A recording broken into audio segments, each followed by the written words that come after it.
my dad would always show me guitars, though. I always kind of had a fascination with them, and they always seemed like these mystical objects, which they still do to me. I still aren't they? I mean, Yeah, guitars are yeah, mystical. they I are mean, they're living. they're so living, yes. Hmm. Which reminds me of a dream that I should try to tell since you said that, but I'll tell you that later. But he showed me that guitar. He's like, "Hey, sweetie, you got to check out this new guitar I've got." And so I did.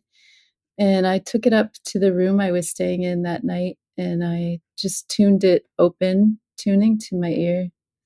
And that was the turning point for Hmm. me. That night, that guitar. Welcome to the Back Catalog Listening Party, your weekly musical happy hour where musicians pick an album from their back catalog and tell the stories behind their favorite tracks in front of a live online audience. This week we talk with singer-songwriter Pieta Brown. We revisit her 2014 album Paradise Outlaw and talk about the mystical power of liner notes, guitars, banjos, and birds. So pour a beverage, grab a snack, and kick back as we listen to music together here on the Back Catalog Listening Party, where it's always Friday and old albums never sounded better. Happy Friday! Happy Friday. Happy Friday. And welcome to the Back Catalog Listening Party. My name is Mother Banjo, one of your hosts. My name is Anthony Ihrig, the other host. And today we have joining us, I believe, from her home in Iowa, Pieta Brown. Yep, I'm home. And Connie joining us from Richfield, first to the party. Hey, Connie. Hi, Connie. Chris joining us from Savage, Minnesota, enjoying some classic Midwest Hams beer in our back catalog listening party pint glasses. All right. Looking forward to the show. If you are tuned into the party, tell us where you are joining us from. And if you're enjoying a snack or a beverage, this is our weekly musical happy hour. So we like to enjoy some snacks while we listen to music and catch up with our favorite artists. And Tony, are you enjoying any kind of beverage? I am. Last week I really enjoyed this berry basil THC seltzer from Trail Magic, Ooh, nice. which I decided to go for again in my back catalog listening party pint class. Ah, that looks great. Mm-hmm. And Pieta, are you enjoying anything on this winter evening? I got to be honest, I'm having tea. Well, that's a good choice. I mean, I'm starting with tea. Excellent. Good call. And because we're enjoying a kind of winter thaw right now in Minnesota, I've ditched the red wine and gone straight back to my summer white wine. So it's over 30 degrees and there she is. I know, break out the shorts, right? I might join you in a bit. Well, whatever you all are enjoying out there, thanks for coming to the Back Catalog Listening Party, where we invite our favorite guest artists to revisit old records. And Joe joining us from Southeast Minneapolis, enjoying a Founders IPA. Very nice. So we are so excited to have Pieta Brown on the show. We've been trying to make this happen for a while. She's had a little downtime, so she was able to fit this into her schedule. For folks who maybe are less familiar with your music, Pieta, maybe you can give a 2-minute origin story of like where you grew up, how you fell into making music, and in particular, what led to this record we're going to talk about tonight. Well, I was born in Iowa, and somehow I am here again and have been for a long time. I grew up in the country in Iowa, my formative years, and I was kind of born. My earliest memories are of music. I can remember my dad. I can remember the sound of my dad's foot tapping on the floor, and I can remember the sound of people singing together. There was a lot of people gathering to play music together, not for show, just kind of for jamming, really. So those are kind of some of my earliest music memories. And I don't know, I can remember being really, really little and putting my hands on a piano, which is actually kind of my first instrument. And by the time I was 8, I had moved down to Birmingham, Alabama with my mom. And she was a single mom, and she worked so many hours. And somehow I got lucky enough to have a piano. And so I would spend lots of hours that my mom was working messing around on the piano.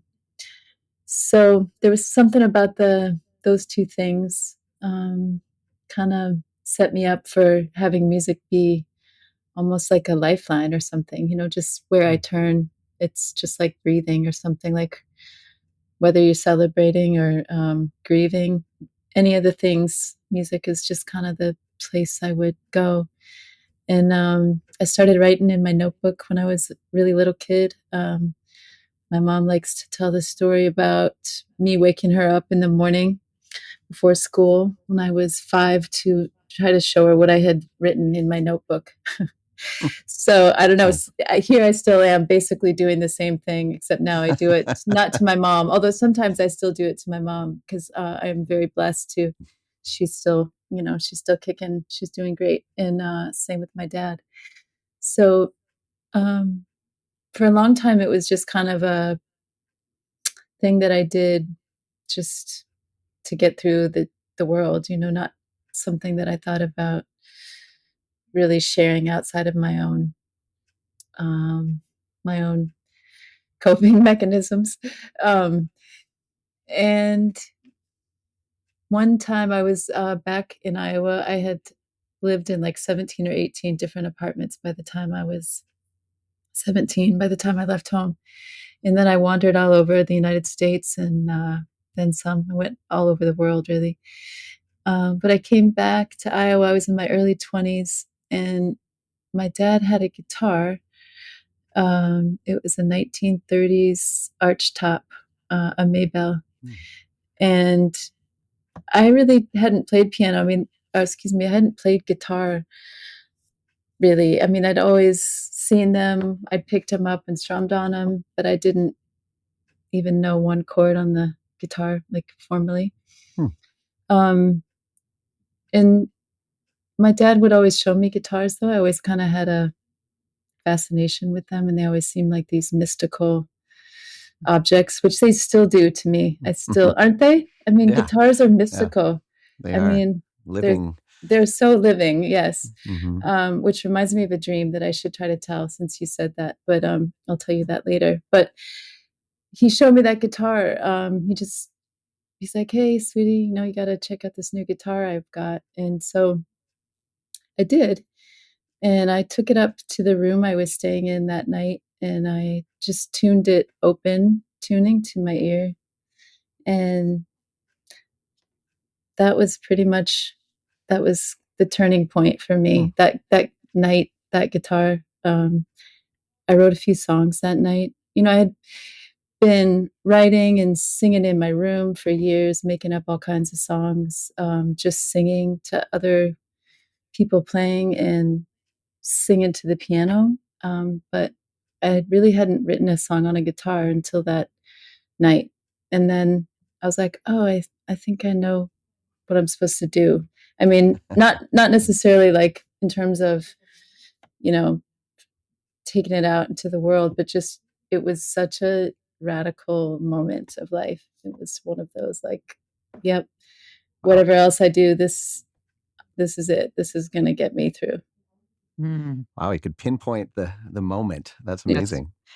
Well, and it was Yeah, all because of that guitar. And you said, guitars are mystical things. And it sounds like yeah, that it worked its mojo on you for sure.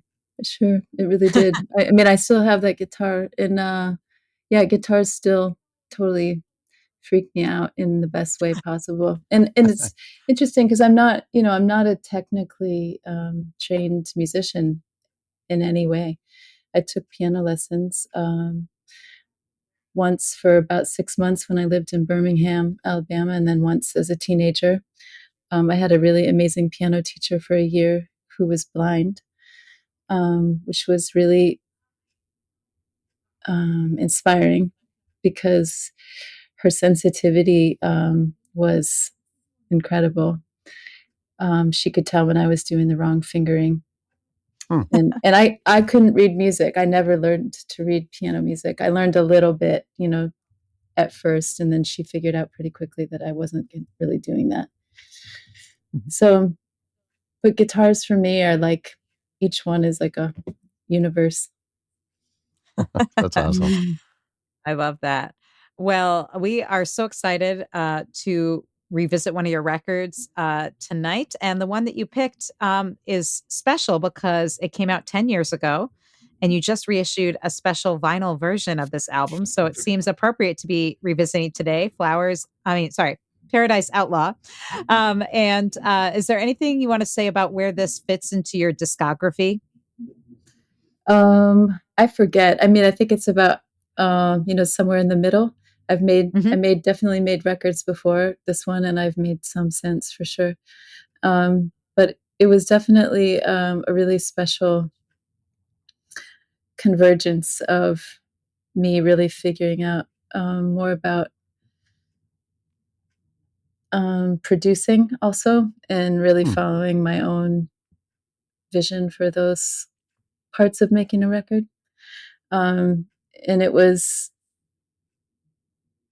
really fun, and it had a amazing charge to it. We recorded the album at April Base in Wisconsin, and we recorded it live all in one room. And I'd recorded most of my albums live, uh, meaning that we were all playing together. But before that, a lot of the time it had been at least somewhat isolated. And you can see there, actually, that's the perfect picture. I don't know. But that was the amount of isolation that we had in that room. So Like Wow. one curtain hanging down. Yeah. yeah, there was like some kind of padded baffling. And we were working with a really brilliant engineer.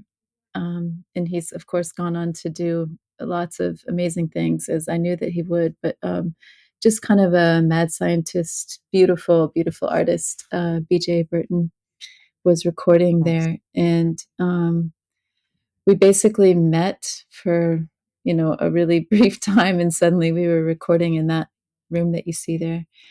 And Nice. I was thinking about it. I think it was yesterday. I was realizing that most of my albums have been made in the country Hmm. in some way, like not intentionally, but my first album was made at Pachyderm, which is kind of Oh, yeah. has a totally remote Yeah. Out in the feeling. woods. And then April Base, I've made now more than one record there. I made a record in Tennessee, record called Mercury. And that was out in the country. There's one that I made at Ardent in Memphis. That was obviously a different deal, but most of them have been made in the country. Kind of cool. That's Excellent. nice. Well, if you are just tuned into the podcast, we've been sharing some photos from the studio sessions that Pieta Brown is talking about, and you will be able to check them out on the show notes at backcatalog.listeningparty.com. But I'm anxious to hear what kind of sounds you got from this studio. So let's take a listen to the first track you picked out to feature, which is Ricochet. Is there anything you want to say about this song before we take a listen? I wrote this song in a hotel room in Tucson. And Tucson was a really important place for me too, because actually not that long after I got the Maybell guitar that I was telling you guys about, I moved to Tucson, and that's where I did some of my first shows with a Hmm. really radical drummer named Tasha. Um, and I think I was just back to visit, and I ended up doing a little recording session at a studio there. And after I did that, I went back to my hotel room and I wrote this song. All right. Well, it's a great way to start our hour here with Pieta Brown. This is Ricochet on the Back Catalog Listening Party.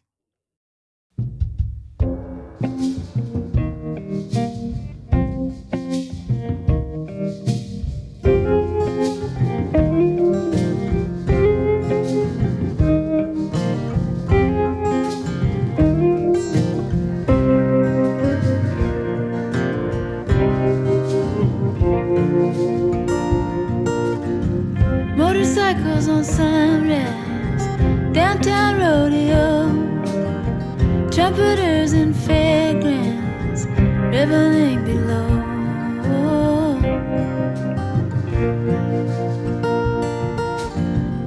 Ricochet above the canyon, children sleeping so. I always had a feeling, here and I know.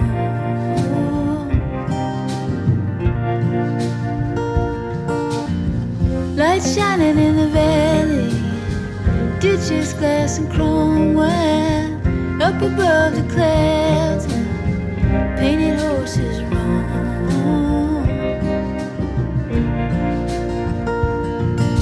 Sometimes no rhyme or reason, sometimes no names for things, just desert lullabies as a dusty river sings.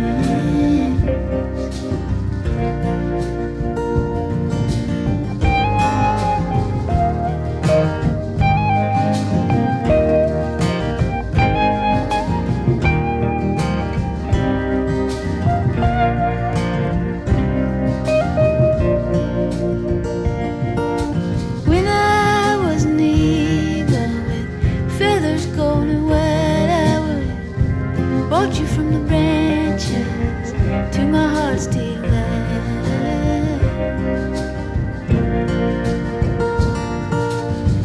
As I ride in Malachi like little silver tears, I will meet you in the mines in another million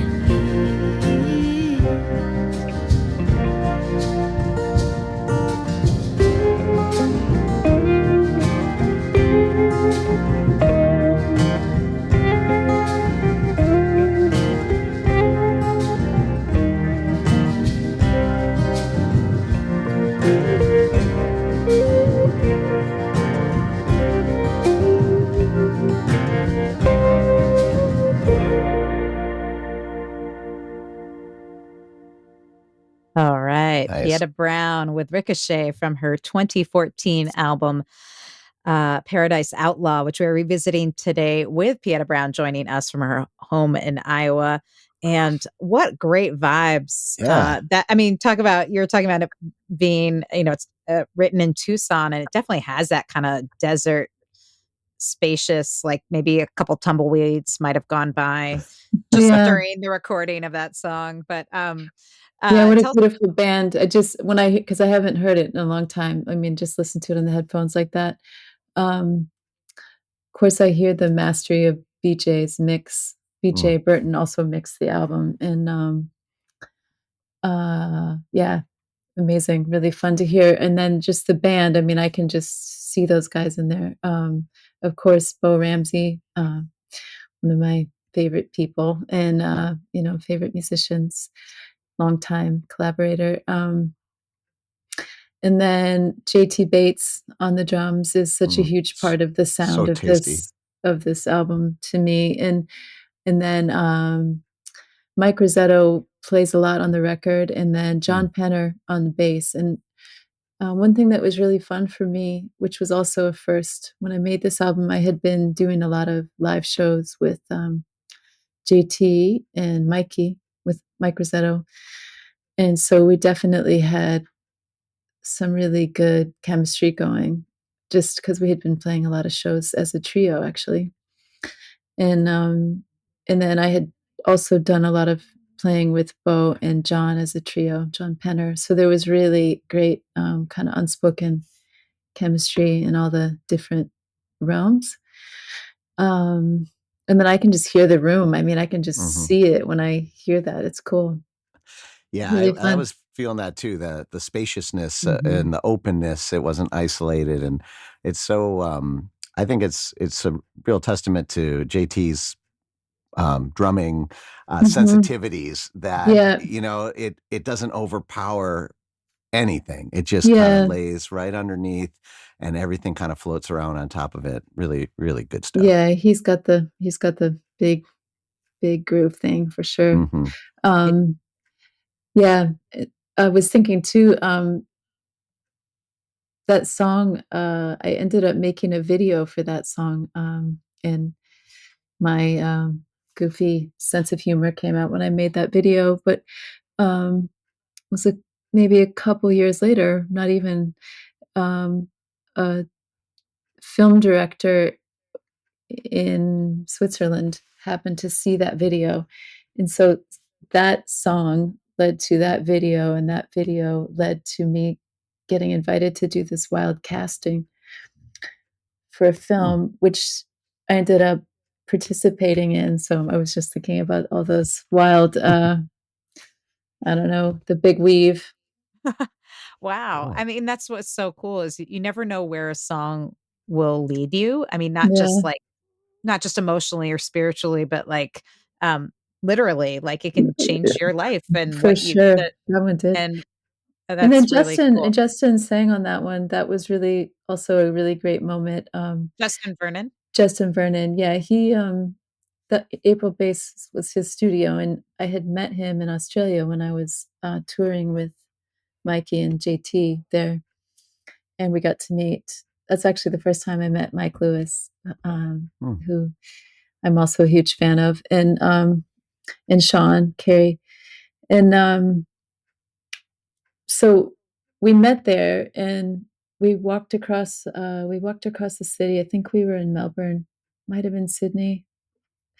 That's a little bit of a blur, but it was one of those. And we kind of walked across the city at night, and he's like, "Oh, you should come out and do some recording at my studio sometime." And I was like, "Okay," and but then it was like maybe a year later or something that it actually happened. And then um, the studio is really different now, but at that time it was really felt really like we were just hanging out Justin's basement, really,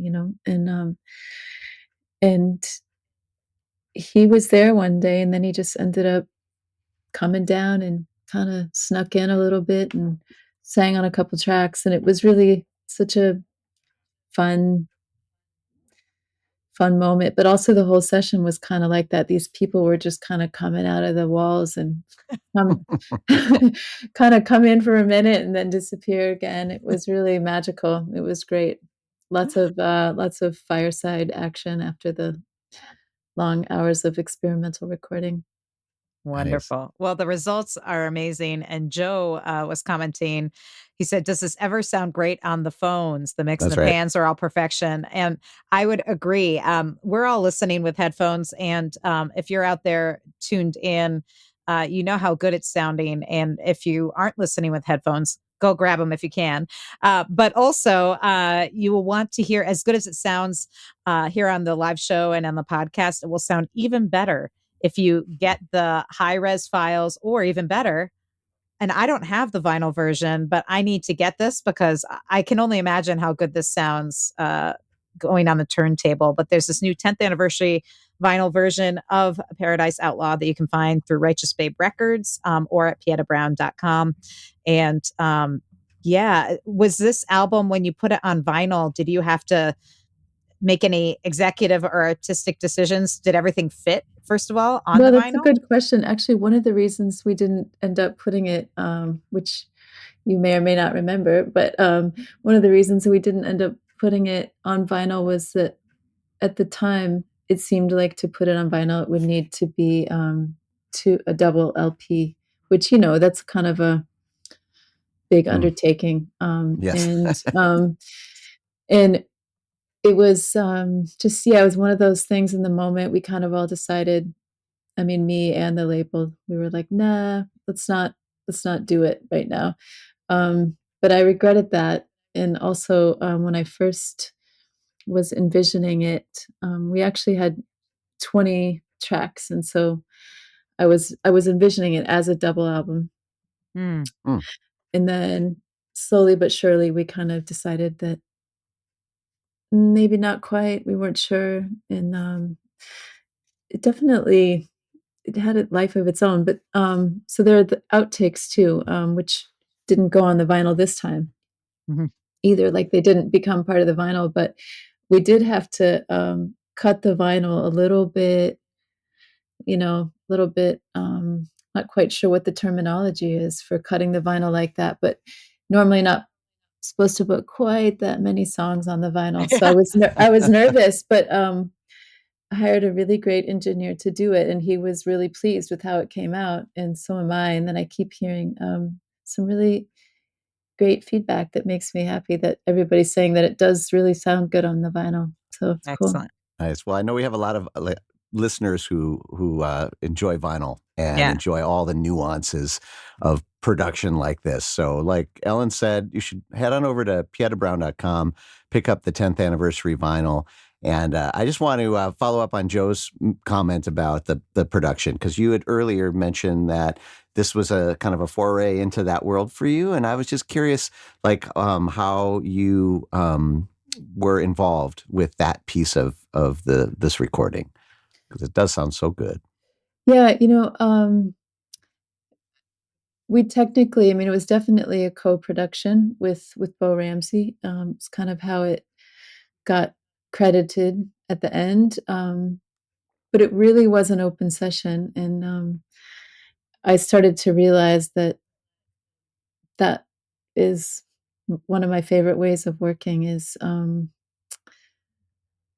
to really try to keep things as open as they can be for all the musicians that are playing, Mm. and see what you get before you decide how you want it to be, Mm. because I mean, I definitely, I'm still, of course, experimenting with that, but I just found that if everybody's really, really comfortable and really feeling open, that's where so much of the magic happens for me anyways. Um, but yeah, I mean, it was definitely a collaboration with Bo as far as the producing goes on that record, but I definitely was super vocal about certain ideas and instruments that I heard and ways of arranging and kind of found Conducting the my vibe. conducting the vibe. I love it. Hey there, would you like to be part of the live show? Well, become a member of the Back Catalog Listening Party Patreon, and you'll get a backstage pass to weekly online tapings where you can ask the artist questions and participate in the live chat with a fun community of like-minded music nerds. You'll also get a first look at upcoming guests and receive invitations to special live streams and private after parties. So join the party today at patreon.com/Back Catalog Listening Party.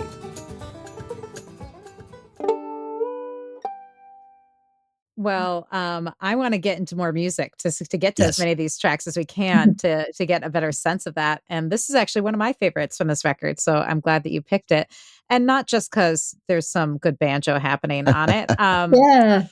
But is there anything you want to say about this track before you take a listen?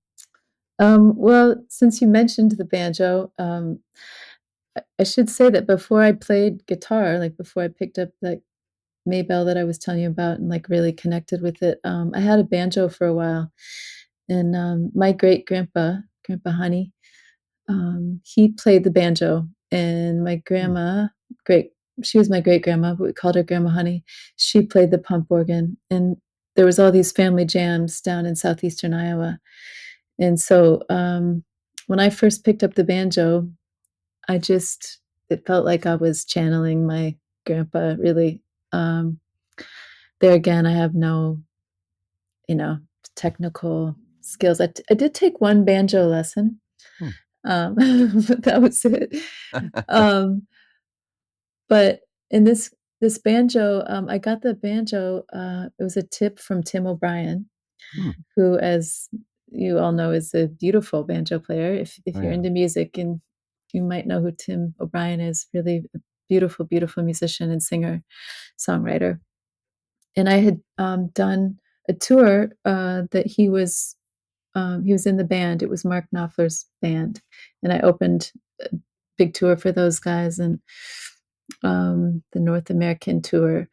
And so I spent a lot of time with those guys, and I got to know Tim a bit. And he had this beautiful banjo, and I asked he let me play it one night, and I just caught the spark. And so I got an Enoch banjo. It's an Enoch Hmm. banjo. This guy Oh, Kevin nice. Enoch, really beautiful. And I got the kind of open back mellow tone one, and I got that in the mail, of course, one day, and I took it out of the case, and I had a little garage studio, as I always seem to somehow manifest. It's like I can I try to have him in the house, it doesn't work. Um, Well, with a banjo, some people would say that's the best, you know? yeah, um, so I took that banjo out. I just remember that that song came in on that banjo, like, just really right after I got it. I just remember being out in my weird garage studio and picked that thing up out of the case and like, "What's this thing all about?" And that song came out. Nice. Well, we love banjos here on the Back Catalog Listening Party. This is Pieta Brown, Flowers of Love.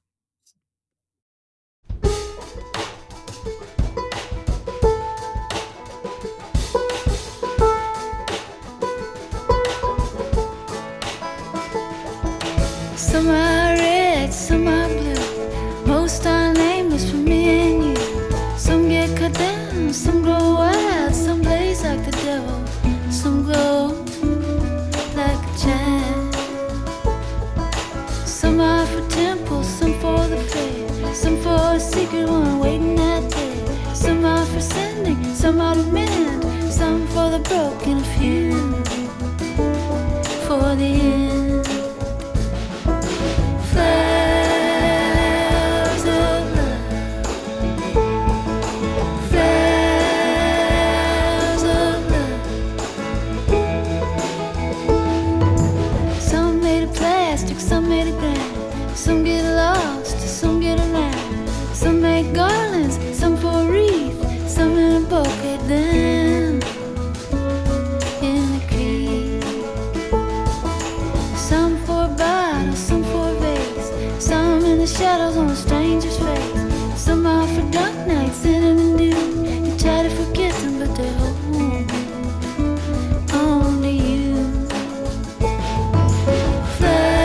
Flowers of love, flowers of love.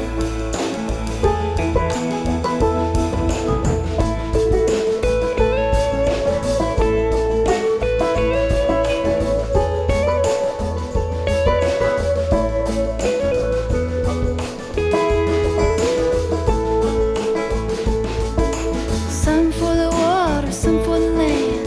One from a hill for a lonesome man. Some are for dresses, some pinned to a shirt, moving together in the wind and the dirt. Flowers of love, flowers of love.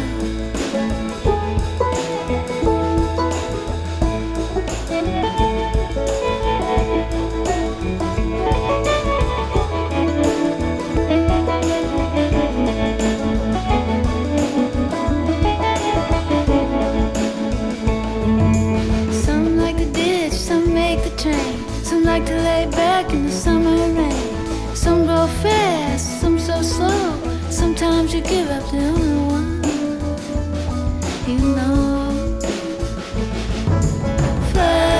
Flowers of love, flowers of love, flowers of love.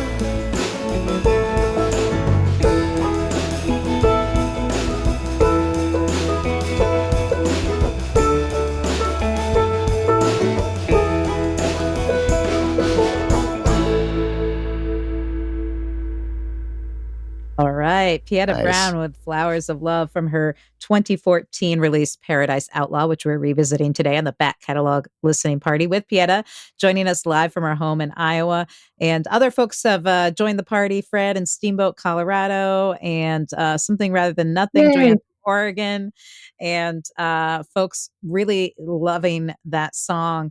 And one of the things that I was really struck by, and I know there was also some really beautiful vocals on the first track we featured, but yeah, that chorus is just so lovely. I can't not sing along Yeah, when I hear that. Who else is joining you? I know you said that's that people kept Justin. coming from the walls, but I'm wondering Yeah, who crept forth that on that one one. is Justin, and that was really Is that very magical all the moment. parts?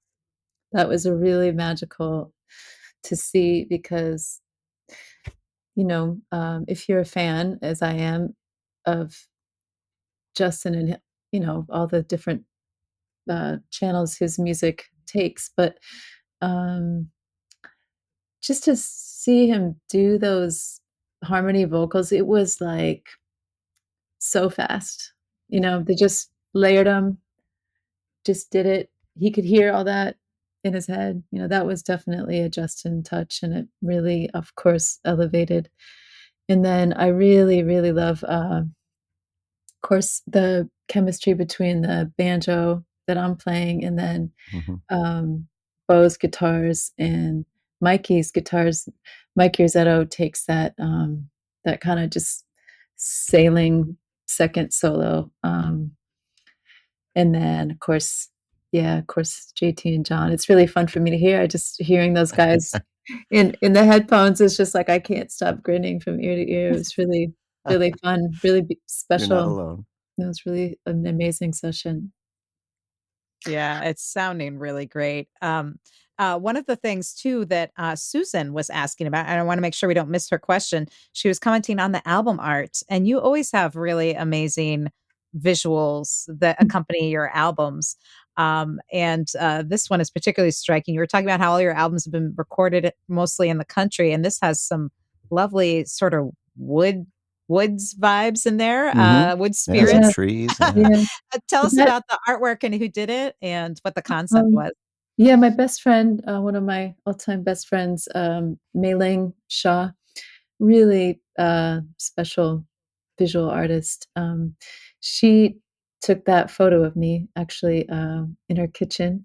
It was just not meant to be any kind of we were kinda just getting started. I'm super shy getting my picture taken, and she knew that, but she can kinda help me loosen up a little bit, but we were just kinda trying to set the scene, and she caught this photo. I was looking out a window, and then she knows, that I love trees. I'm obsessed with the woods. And so, this was really Mei Ling's,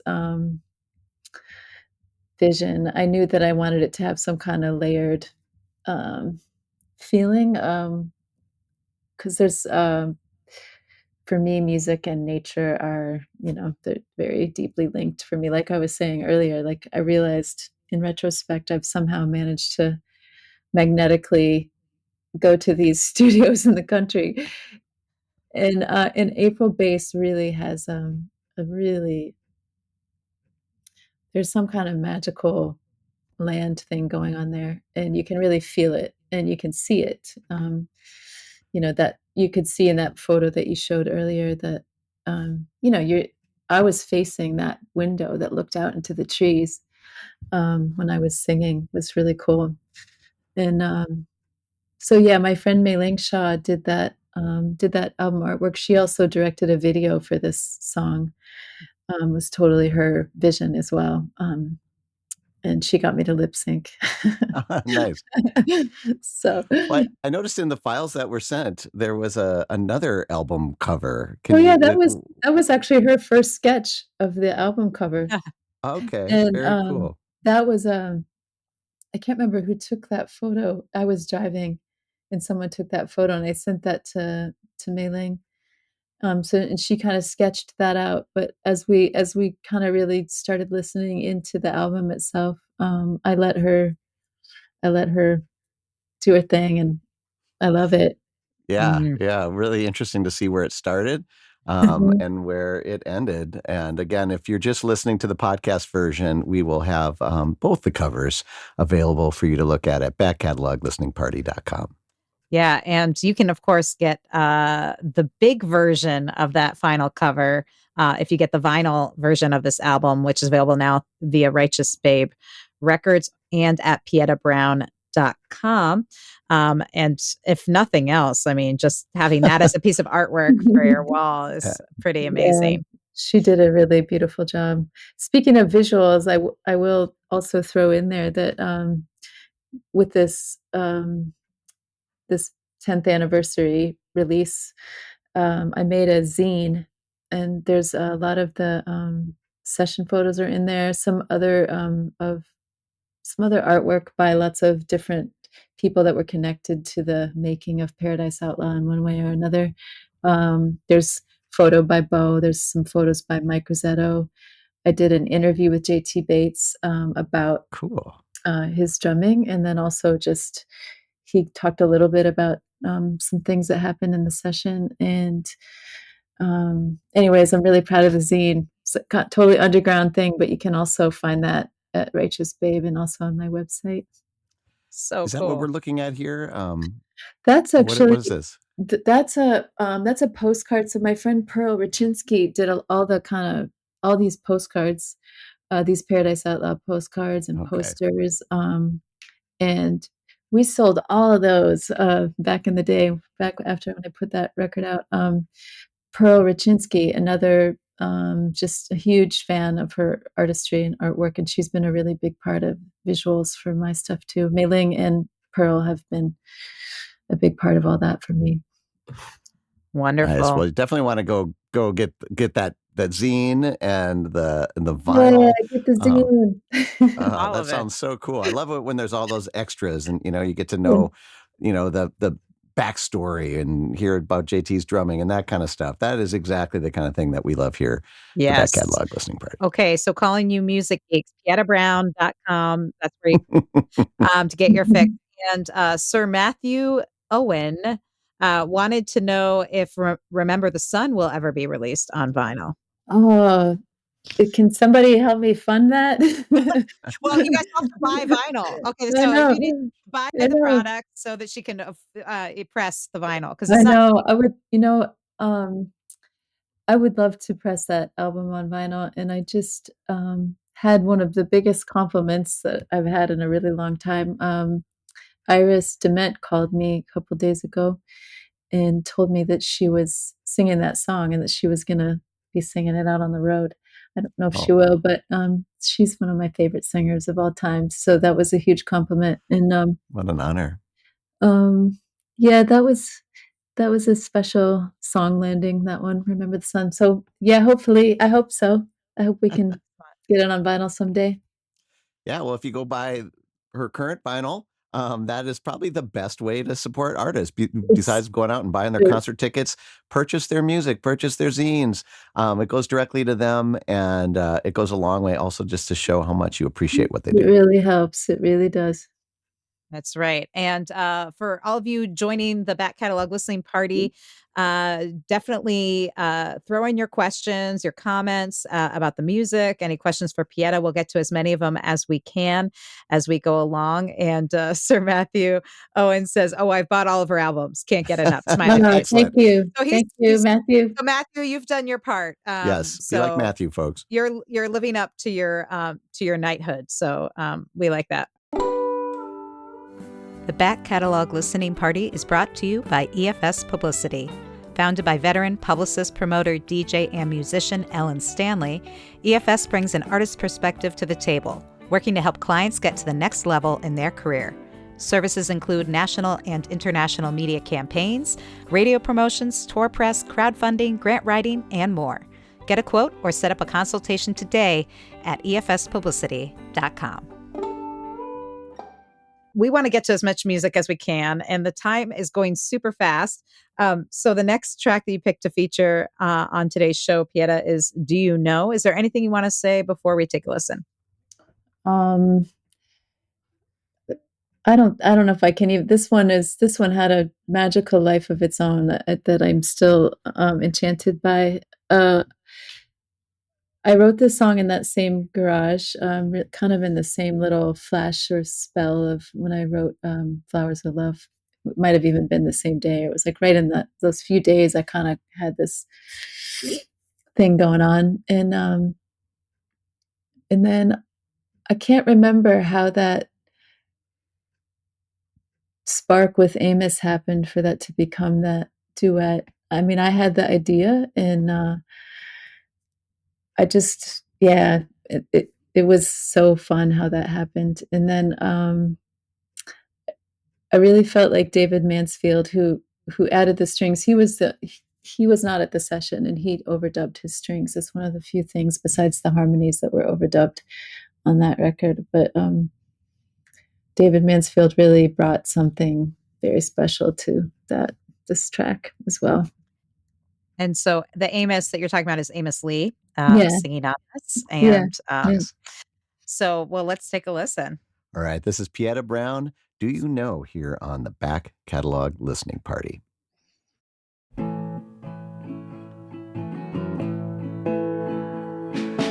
Do you know what I'm feeling? Do you know what I'm feeling? I'm feeling so fine. I'm feeling in time. Do you know what's going down? Do you know it's all around? If you're looking, you'll find it. Tick-tock unwinding.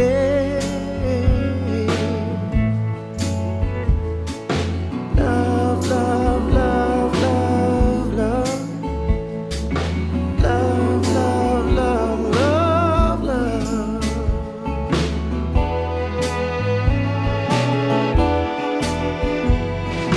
Do you know it's alright? Morning comes around after the longest night. If you need it, it's there. Darkness beware.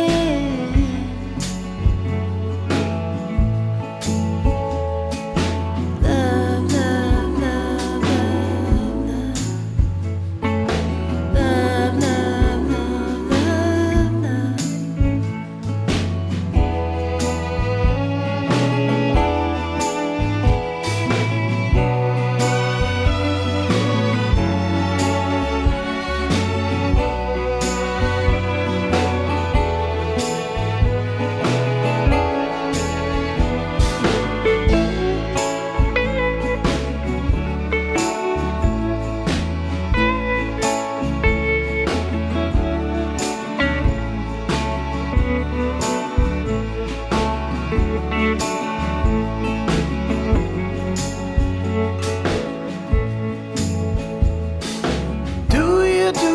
Do you see that light shine? Pigeons waking up on the telephone line. Church bells are tolling. School kids are rolling on. Love, love, love, love, love. Love, love, love, love, love. Love, love, love, love. Love, love, love. All right. Pieta Nice. Brown with Amos Lee joining her on Do You Know from her 2014 album Paradise Outlaw. And one of the things I love about that song, aside from those, great vocals, soulful vocals from Amos, is the kind of, soul and kind of blues undercurrent. It feels like a kind of classic song. Like if it had been produced just a little differently, you could hear like an old like Motown or someone singing it. Tell us a little bit about those musical influences. Were you thinking of that, or is that just what happened in the studio? I mean, those are huge influences on me for sure. Of course, growing up in Birmingham, Alabama, when I moved down there from Iowa, like I said, I had this kind of world of music that was my family, and it was very well, really, it had a lot of Appalachian quality to it, and I didn't realize till many, many years later that that was partly because my great-grandparents used to travel from Iowa down to North Carolina, and they would jam, and they would bring those songs and that music back to Iowa. Of course, as a kid, I didn't even know where North Carolina was, but then, my mom's side of the family, a lot of our family's from the South and from Alabama, and um, my mom was working all the time, and so I started sitting in the car listening to the radio when she was working. After school, she worked really a lot of hours, and that kind of seeped its way in somehow. And then at a pretty young age, when we would travel from Alabama back to Iowa, my mom and I, it's just the two of us. Have great memories of some of those travels, but um, we would always, not always, but we often stopped in Memphis, Tennessee. And so I got really enchanted by the things that my mom started to tell me about, just the kind of, just this little traces of this whole other musical world. And then when I was a teenager, for a little while, we had moved back to the Midwest, and we moved in with it was my mom's boyfriend, and I used to steal records from his record collection. Um, and I would sneak downstairs. I remember I didn't know him very well, and I would sneak downstairs and flip through the record collection and like steal the record upstairs and listen to it. And so I was probably 14, maybe, and I had found this record by this band called Led Zeppelin, and and I was I got obsessed. And the beautiful thing about that was, though, that on there, I got really obsessed with this song, and I looked at the credits. I just happened to look at the credits, and I saw this name, Memphis Minnie, listed. And I was 14, or I think I was about 14. And I was like, who's Memphis Minnie? Like, what's going on here? And I had a really rough time as a teenager. So music was definitely a real lifeline for me at that time. And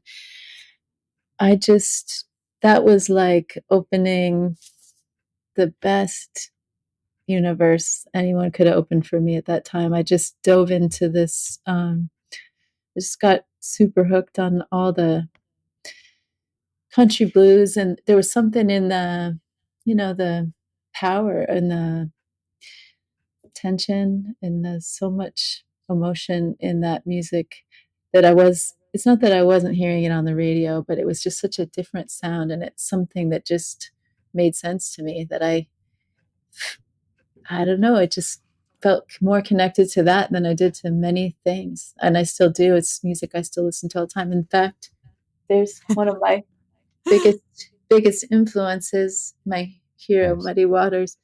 Even though like I'm not going to try to ever even get near that on some level, that thing where he's just so himself and he's singing from whoever he is has been a really huge influence on me, and I carry that with me.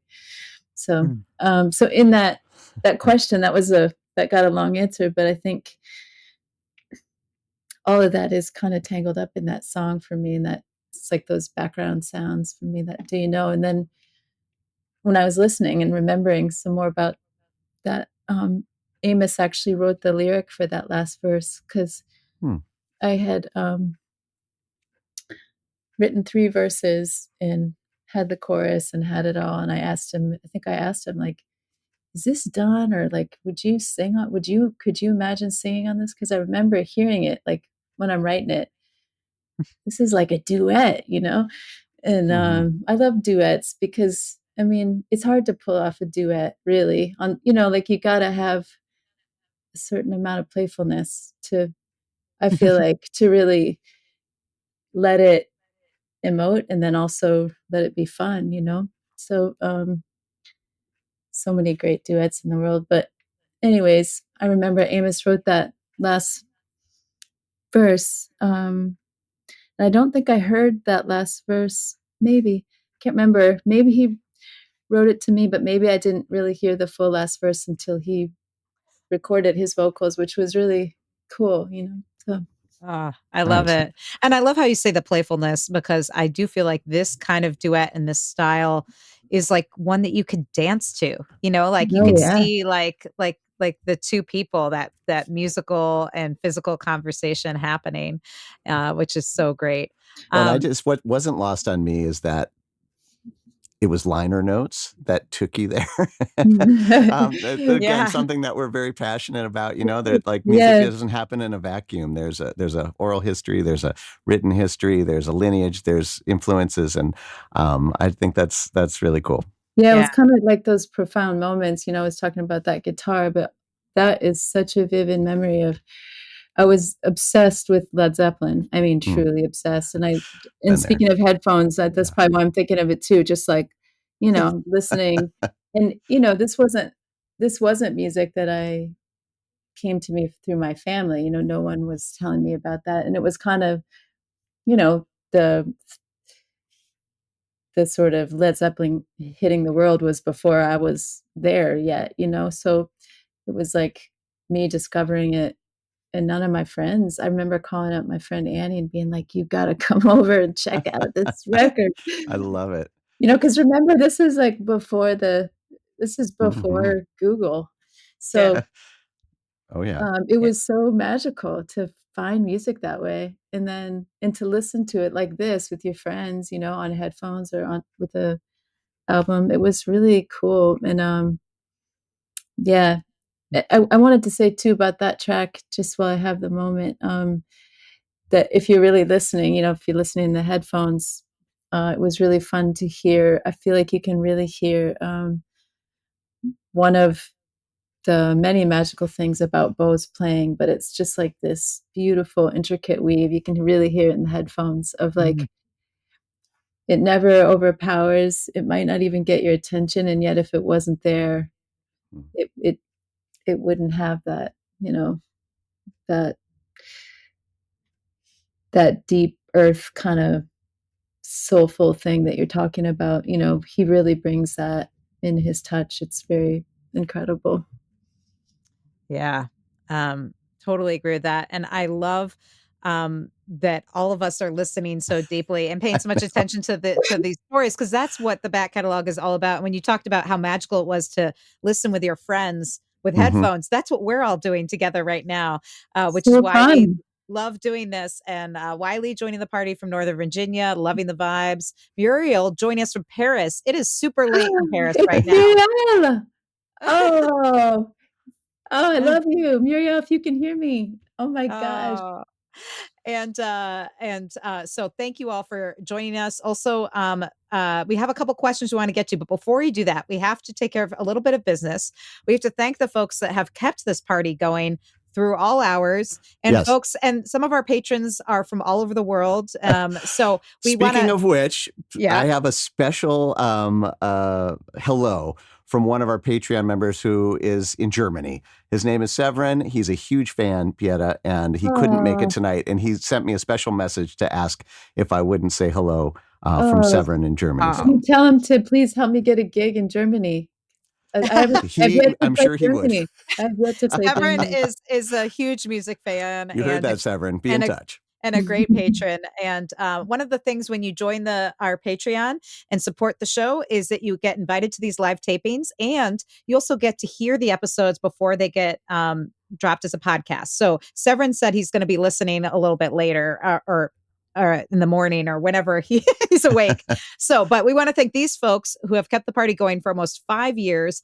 Penny, Ann, Alinda, Bevan, Connie, Vaughn, Alan, Chris, Becky, Peggy, Joe, Jim, Beverly, John, Fred, Tim, Sarah, David, Jocelyn, Matt, Steve, Mark, Homestead Pick and Parlor, Severin, yay, Severin, Lynn, Mary, Nikki, Joni, David, CJ, Wiley, Stephanie, Christy, Diane, Hetty, Sandy, neighbor Ann BZ, and our newest patron, Alyssa, and maybe you, if you want to join the Patreon community and get invited to the live tapings.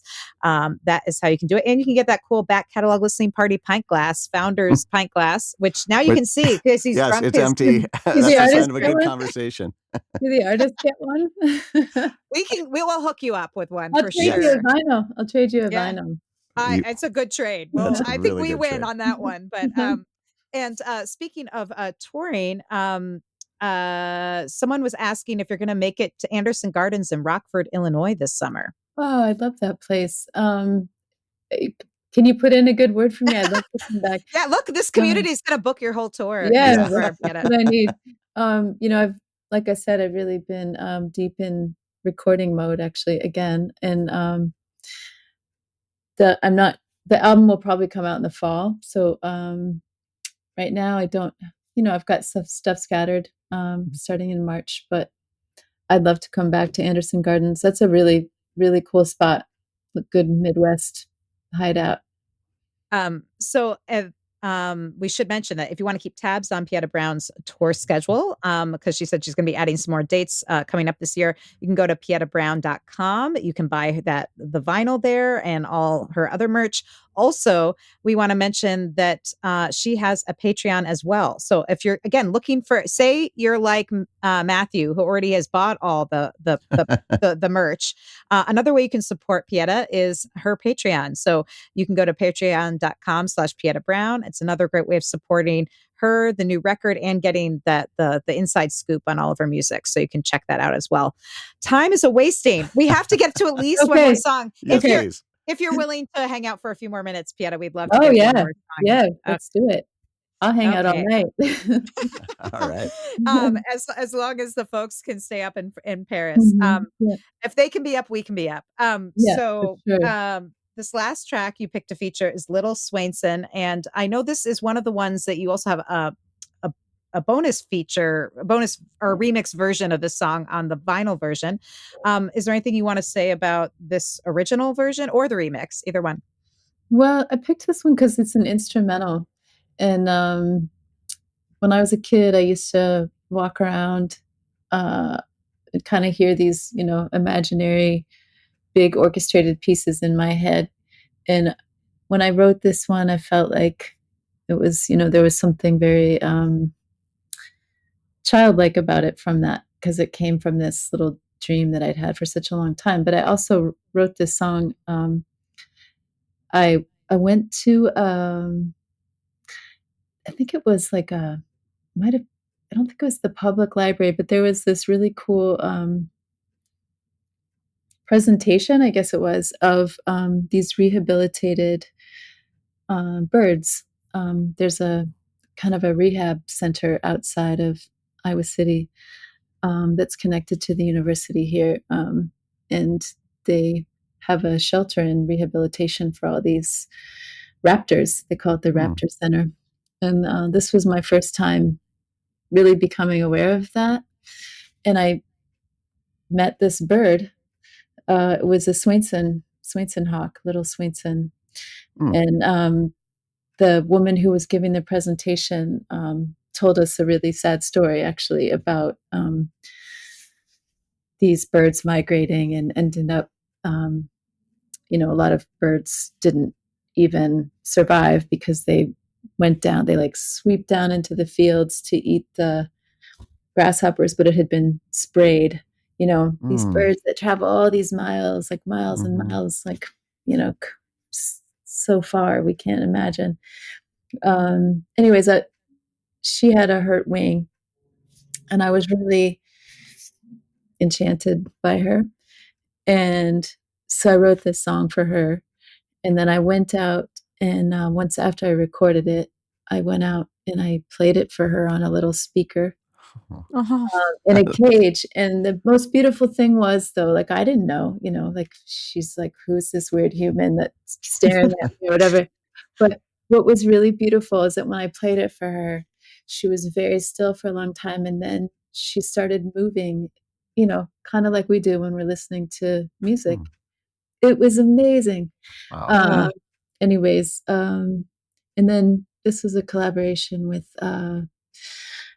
David Mansfield did the string arrangements on this, and just a high mark for me in terms of just getting to realize a vision kind of thing. So that's why I chose this one. And then Justin and BJ did a remix of it that's really cool too.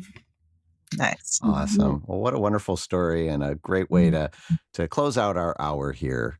This is Pieta Brown, Little Swainson here on the Back Catalog Listening Party.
It's like I could hear the birds' wings and then the little chirping. And Hmm. beautiful. That was Pieta Brown with Little Swainson, an instrumental from her 2014 album Paradise Outlaw, which we have been revisiting today on the Back Catalog Listening Party. If you love the music as much as we all have been, you can get the new 10th anniversary vinyl version via Righteous Babe Records or at pietabrown.com. And what a special hour. I agree, Yeah. Connie.